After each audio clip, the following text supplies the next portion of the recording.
We search for intelligence in the universe, looking for patterns in the stars.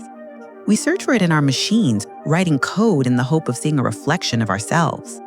But we may be searching in the wrong place, at the wrong speed. We are looking for a mind that thinks in seconds, while standing in the middle of a mind that thinks in seasons. Consider the forest.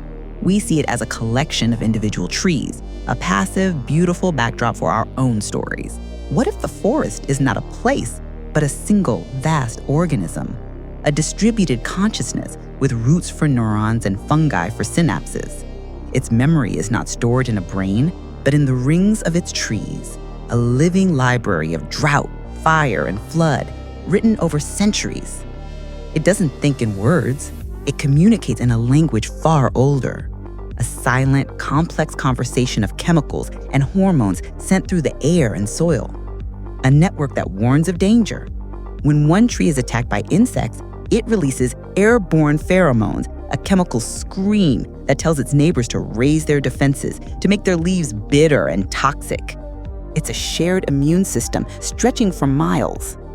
This mind also makes decisions. It manages resources with a rootless, silent logic.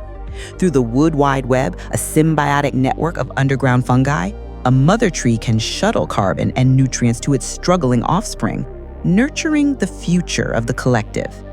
It can also wage war. It can starve or poison the roots of invasive species, a slow, methodical rejection of the other.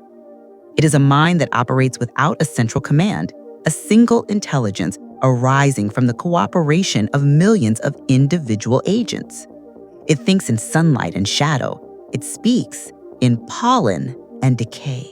Our own consciousness, with its fleeting anxieties and momentary triumphs, is a frantic, noisy spasm against its deep, slow, geological breathing. Perhaps consciousness does not need to be centralized.